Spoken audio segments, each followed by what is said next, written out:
Hello everyone, আসসালামু আলাইকুম। আজকে আমি আপনাদের সঙ্গে শেয়ার করব সিঙ্গারা রেসিপি। আজকের সিঙ্গারা রেসিপির জন্য প্রথমেই আমি আলুর পুরটা বানিয়ে নিচ্ছি। তার জন্য কড়াইয়ের মধ্যে পরিমাণ মতো সর্ষের তেল, 5 ফোড়ন আর থেঁতানো আদা দিয়ে ভালোভাবে নেড়ে চেড়ে নিচ্ছি। ভালোভাবে নেড়ে চেড়ে উপকরণগুলো হালকা ভেজে নেওয়া হয়ে গেলে অ্যাড করে দিচ্ছি কাঁচা বাদাম।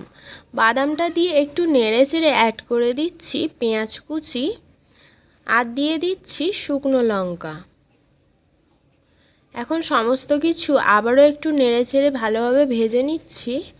তারপরে অ্যাড করে দিচ্ছি আগে থেকে টুকরো করে রাখা আলু আর ধনেপাতা কুচি। সমস্ত কিছু ভালোভাবে নেড়েচেড়ে অল্প একটু জল অ্যাড করে ভালোভাবে কষিয়ে নিচ্ছি আলুটা ভালোভাবে কষিয়ে নেওয়া হয়ে গেলে অ্যাড করে দিচ্ছি স্বাদ মতো নুন, হলুদ গুঁড়ো, শুকনো লঙ্কার গুঁড়ো, গরম মশলার গুঁড়ো আর জিরে মরিচের গুঁড়ো। আবারও সমস্ত কিছু একসঙ্গে মিক্স করে নিচ্ছি। এখন অ্যাড করে দিচ্ছি পরিমাণ মতো জল, যাতে করে আলুটা ভালোভাবে সিদ্ধ হয়ে যায়। এখন কড়ার ঢাকনাটা কিছুক্ষণের জন্য চাপা দিয়ে রাখছি।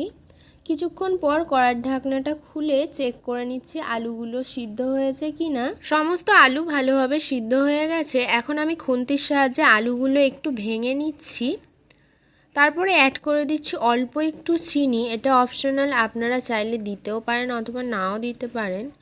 এখন চিনিটা ভালোভাবে আলুর সঙ্গে মিক্স করে নেওয়া হয়ে গেছে। আলুর পুরটা আমি অন্য একটি বাটির মধ্যে তুলে নিচ্ছি। এখন সিঙ্গারা বানানোর জন্য ময়দাটা মেখে নিচ্ছি। তার জন্য একটি বোলের মধ্যে পরিমাণ মতো ময়দা আর স্বাদ মতো নুন দিয়ে অল্প অল্প করে জল অ্যাড করে শক্ত একটা ডো বানিয়ে নিচ্ছি।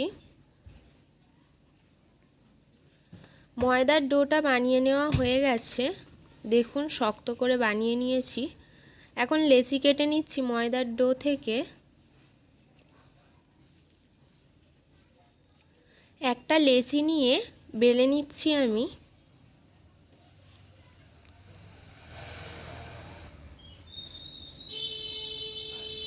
একটা লেচি বানানো হয়ে গেছে। মাঝখান থেকে দুভাগ করে নিয়ে দুটো মুখ একসঙ্গে জুড়ে দিচ্ছি।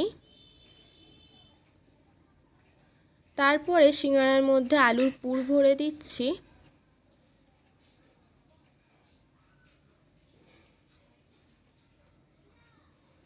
এখন সিঙ্গারার মুখটা হাতের সাহায্যে মুড়ে দিচ্ছি। একটা সিঙ্গারা বানানো হয়ে গেছে। সেম প্রসেসে আমি বাকি সিঙ্গারার মুখগুলোও মুড়ে নেব। এখন সিঙ্গারাগুলো ভেজে নেওয়ার পালা। তার জন্য একটি কড়ার মধ্যে পরিমাণ মতো সাদা তেল দিয়ে সাদা তেলটা মিডিয়াম গরম হয়ে গেলে একে একে সিঙ্গারাগুলো ছেড়ে দিচ্ছি। এক পাশটা ভেজে নেওয়া হয়ে গেলে অপর পাশটা উল্টিয়ে দিচ্ছি।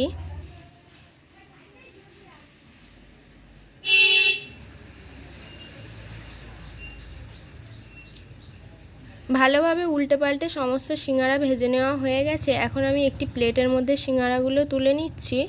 সেম প্রসেসে আমি সমস্ত সিঙ্গারাগুলো ভেজে নেব। সমস্ত সিঙ্গারা ভেজে নেওয়া হয়ে গেছে। এখন আপনাদেরকে একটা ভেঙে দেখাচ্ছি। আজকের রেসিপিটা এই পর্যন্তই। আজকের রেসিপিটা ভালো লেগে থাকলে হাবিবার রান্নাবাটি চ্যানেলটিকে সাবস্ক্রাইব করে অল নোটিফিকেশান অন করে রাখবেন। ফিরে আসবো আবারও নেক্সট কোনো রেসিপি নিয়ে। সম্পূর্ণ রেসিপিটা দেখার জন্য ধন্যবাদ।